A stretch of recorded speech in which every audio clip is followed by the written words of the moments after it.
శరీరంలో ఉండే delivery system అంటే రక్త ప్రసరణ వ్యవస్థ గురించి ఇప్పుడు తెలుసుకుందాం. ఇది నాన్ స్టాప్గా పనిచేస్తుంది. దానికి సమాధానం రక్త ప్రసరణ వ్యవస్థ. ఒక అద్భుతమైన ఇంజనీరింగ్ కదా. దీని గురించి వివరంగా చూద్దాం. ఈ సిస్టంలో 3 ముఖ్యమైన భాగాలున్నాయి. అన్నీ కలిసే పనిచేస్తాయి. రక్తమనేది చాలా కాంప్లెక్స్ ఫ్లూయిడ్. దానిలో ప్రతి భాగానికి ఒక ముఖ్యమైన పని ఉంటుంది.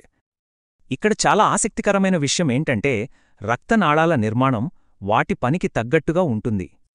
ఇక వీటన్నింటికీ సెంటర్ పాయింట్ మన గుండె. పిడికిలంత సైజులో ఉండే ఒక పవర్ఫుల్ పంప్. సరే, ఇప్పుడు ఆక్సిజన్ అయిపోయిన రక్తం జర్నీ ఎలా ఉంటుందో స్టెప్ బై స్టెప్ చూద్దాం. ఈ ఫస్ట్ ట్రిప్ చాలా చిన్నది. గుండె నుండి ఊపిరితిత్తులకు వెళ్ళి మళ్లీ తిరిగి రావడం అంతే. ఇక్కడే రక్తం తనలోని చెడుని వదిలేస్తుంది. దాన్ని మనం శ్వాసరూపంలో బయటకు పంపేస్తాం. ఆ తర్వాత ఫ్రెష్ ఆక్సిజన్ను లోడ్ చేసుకుంటుంది. ఇక అక్కడుంచి అది పూర్తిగా మారిపోయి తిరిగొస్తుంది.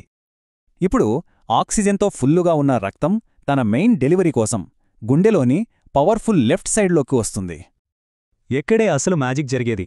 డెలివరీ రూట్లో ఇదే చివరి మైక్రోస్కోపిక్ స్టేజ్. ఇలా ఎక్స్చేంజ్ పూర్తవుతుంది. మంచివి ఇచ్చేసి చెడుని తీసుకుని సైకిల్ మళ్లీ మొదలుపెడుతుంది. ఒక విషయం గమనించారా?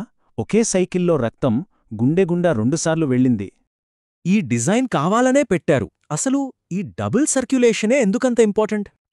ఇది లంగ్స్కి వెళ్లే ట్రిప్ని, బాడీకి వెళ్లే ట్రిప్ని వేరు చేస్తుంది.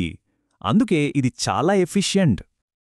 ఈ 2 సర్క్యూట్లు వేరుగా ఉండటం వల్లే ప్రతి సెల్కి హై ప్రెషర్తో ఆక్సిజన్ అందుతుంది. ఈ హై ఎనర్జీ సిస్టమ్ వల్లే మనలాంటి వాళ్ళ బాడీ టెంపరేచర్ ఎప్పుడూ కాన్స్టెంట్గా వెచ్చగా ఉంటుంది. ఇంకో విషయమేంటంటే ఒక బ్యాకప్ సిస్టమ్ కూడా ఉంది. ఇది లీక్ అయిన ఫ్లూయిడ్ని క్లీన్ చేసి వెనక్కి పంపుతుంది. ఇది దాదాపు ఒక పర్ఫెక్ట్ సిస్టమ్. కానీ ఇంత కాంప్లెక్స్గా ఉండటమే దీని వీక్నెస్ కూడా.